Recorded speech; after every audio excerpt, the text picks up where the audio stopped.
ജോർദാനിൽ വീണ്ടും വേനലിന്റെ കനലുകൾ കത്തുകയാണ്. കണക്കുകൂട്ടലുകൾ അനുസരിച്ച് ജൂലൈ 3 മുതൽ ഓഗസ്റ്റ് 10 വരെ നീണ്ടു നിൽക്കുന്ന ജംറത്ത് അൽ ഖൈദ് എന്ന അതീവ ഉഷ്ണഘട്ടത്തിലേക്ക് UAE കടക്കുകയാണ്. താപനില 50 ഡിഗ്രി സെൽഷ്യസിന് മുകളിൽ ഉയരുമെന്ന് കാലാവസ്ഥാ നിരീക്ഷണ കേന്ദ്രത്തിന്റെ മുന്നറിയിപ്പ് ഓരോ പ്രവാസിയും പൊതുജനങ്ങളും ഗൗരവത്തോടുകൂടി കാണേണ്ടതാണ്. മിഥുനത്തിലെ അൽ ജൗസ നക്ഷത്രങ്ങൾ പുലർച്ചെ കിഴക്കൻ ചക്രവാളത്തിൽ ദൃശ്യമാകുന്നതോടെ ആരംഭിക്കുന്ന ഈ 40 ദിനങ്ങൾ കഠിനമായ വരൾച്ചയും ഉഷ്ണതരംഗങ്ങളും നിറഞ്ഞതാണ്. എന്നാൽ ഈ പ്രാദേശിക പ്രതിഭാസത്തിനപ്പുറം ആഗോളതലത്തിൽ സംഭവിച്ചുകൊണ്ടിരിക്കുന്ന വലിയൊരു പ്രതിസന്ധിയുടെ പ്രതിഫലനം കൂടിയാണിത്. ചുരുക്കത്തിൽ ഈ വർഷത്തെ ഏറ്റവും കടുത്ത ചൂടുകാലം UAE-യിൽ തുടക്കമായിരിക്കുന്നു. മുൻ വർഷങ്ങളെ അപേക്ഷിച്ച് ഇത്തവണ ചൂട് കൂടുമെന്നാണ് പ്രവചനം. രാജ്യത്തിന്റെ പല ഭാഗങ്ങളിലും താപനില ഗണ്യമായി തന്നെ ഉയരും. വരും ദിവസങ്ങളിൽ താപനില 50 ഡിഗ്രി സെൽഷ്യസിന് മുകളിൽ ഉയരാൻ സാധ്യതയുള്ളതായി റിപ്പോർട്ടുകളുണ്ട്. അതിനാൽ ഓരോ പ്രവാസിയും ഒരുപാട് കാര്യങ്ങൾ ശ്രദ്ധിച്ചു വേണം മുന്നോട്ട് പോകേണ്ടത്. കാരണം കാലാവസ്ഥ പലയിടത്തും കാലനായിക്കൊണ്ടിരിക്കുന്ന ഒരു അവസ്ഥയിൽ കൂടിയാണ് നാം എല്ലാവരും കടന്നു പോകുന്നത്. UAE-യിലെ അടുത്ത 40 ദിവസങ്ങൾ വരെ അതീവ ചൂടാണ് അനുഭവപ്പെടുക. പകൽ സമയങ്ങളിൽ തൊഴിലാളികളും പൊതുജനങ്ങളും ആരോഗ്യകാര്യങ്ങളിൽ അതീവ ജാഗ്രത പുലർത്തണം.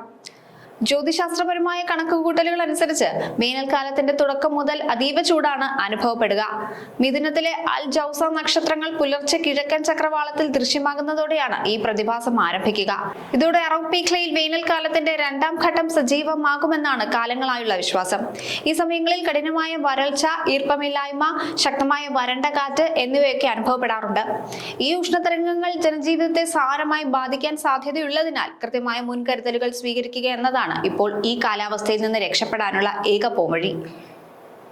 എന്നാൽ ഈ കഠിനമായ കാലാവസ്ഥയെ നേരിടാൻ UAE ഭരണകൂടം സജ്ജമാണെന്നും അതിനായുള്ള മുൻകരുതൽ നടപടികൾ നടത്തിയെന്നുമാണ് അധികൃതർ അറിയിച്ചിരിക്കുന്നത്. UAE മന്ത്രാലയം നടപ്പിലാക്കുന്ന ഉച്ചസമയ ജോലി വിലക്ക് ജൂൺ 15 മുതൽ ആരംഭിച്ചിരുന്നു. ഇതിനി സെപ്റ്റംബർ 15 വരെ നീണ്ടു നിൽക്കുന്നത് കൂടിയാണ്. ഈ സമയങ്ങളിൽ എല്ലാ തൊഴിലാളികളും തൊഴിലുടമകളും നിയമം കൃത്യമായി തന്നെ പാലിക്കണം. കൂടാതെ തൊഴിലാളികൾക്ക് ആവശ്യമായ എല്ലാ സൗകര്യങ്ങളും നടപ്പിലാക്കേണ്ടത് തൊഴിലുടമയുടെ ഉത്തരവാദിത്തമാണെന്നും മന്ത്രാലയം ഓർമ്മിപ്പിക്കുന്നുണ്ട്. അതേസമയം അടിയന്തര സാഹചര്യങ്ങളിൽ ചെയ്യേണ്ടി വരുന്ന ചില ജോലികൾക്ക് ഈ നിയമത്തിൽ നിന്നും ഇളവുകൾ അനുവദിച്ചിട്ടുണ്ട്. പക്ഷെ ഇത്തരം ജോലി ചെയ്യുന്ന തൊഴിലാളികൾക്കായി തൊഴിലുടമകൾ ആവശ്യമായ സൗകര്യങ്ങളും വിശ്രമ സ്ഥലങ്ങളും കുടിവെള്ളവും മറ്റു സുരക്ഷാ സംവിധാനങ്ങളും എല്ലാം നിർബന്ധമായും ഒരുക്കിയിരിക്കണം. ഇത്തരം സുരക്ഷാ നിയമങ്ങൾ ലംഘിക്കുന്ന കമ്പനികൾക്കും തൊഴിലുടമകൾക്കും വലിയ പിഴയാണ് ചുമത്തുന്നത്.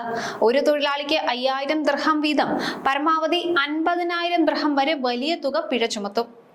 ഇത് നിയമത്തിൽ വളരെ വ്യക്തമായി തന്നെ പറയുന്നുണ്ട്. അതിനാൽ ഈ കാര്യങ്ങൾ എല്ലാവരും പ്രത്യേകം ശ്രദ്ധിക്കണമെന്ന് മന്ത്രാലയം ഓർമ്മിപ്പിക്കുന്നു. UAE-യിലെ ഈ അസാധാരണ ചൂട് ആഗോളതലത്തിൽ പടരുന്ന ഉഷ്ണതരംഗങ്ങളുടെ ഒരു ഭാഗം മാത്രമാണ്. നോക്കൂ, യൂറോപ്പിൽ നിന്നും സമാനമായ വാർത്ത വന്നിരുന്നു. അതായത് 1000-ലധികം ആളുകളാണ് യൂറോപ്പിലെ പല രാജ്യങ്ങളിലും ചൂട് കാരണം മരണപ്പെട്ടത്. മറ്റനവധി ബുദ്ധിമുട്ടുകളും അവർ നേരിടുന്നുണ്ട്.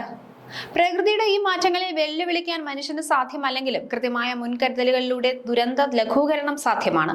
UAE ഭരണകൂടം നടപ്പിലാക്കുന്ന ഉച്ചസമയ ജോലി വിലക്ക് പോലുള്ള നിയമങ്ങൾ തൊഴിലാളികളുടെ സുരക്ഷ ഉറപ്പാക്കുന്നതിൽ വലിയ പങ്ക് വഹിക്കുന്നുണ്ട്. നിയമലംഘകർക്കെതിരെ കടുത്ത പിഴ ചുമത്താനുള്ള തീരുമാനം ഭരണകൂടത്തിന്റെ ജാഗ്രതയെ എടുത്തു കാണിക്കുന്നതാണ്. ഓരോ വ്യക്തിയും ഈ കാലാവസ്ഥയ്ക്ക് അനുയോജ്യമായ മുൻകരുതലുകൾ സ്വീകരിക്കേണ്ടതാണ്. ധാരാളം വെള്ളം കുടിച്ചും പകൽ സമയങ്ങളിൽ അനാവശ്യമായി വെയിൽ കൊള്ളുന്നതുമൊക്കെ ഒഴിവാക്കി നമുക്ക് ഈ പ്രതിസന്ധിയെ നേരിടാം. ഒപ്പം ഭൂമിയെ സംരക്ഷിക്കാൻ ആഗോളതലത്തിൽ കാർബൺ പുറന്തള്ളൽ കുറയ്ക്കുക എന്ന ദീർഘകാല ലക്ഷ്യത്തിനായി കൈകോർക്കുക മാത്രമാണ് വരും തലമുറയ്ക്കായി നമുക്ക് ചെയ്യാനുള്ളത്.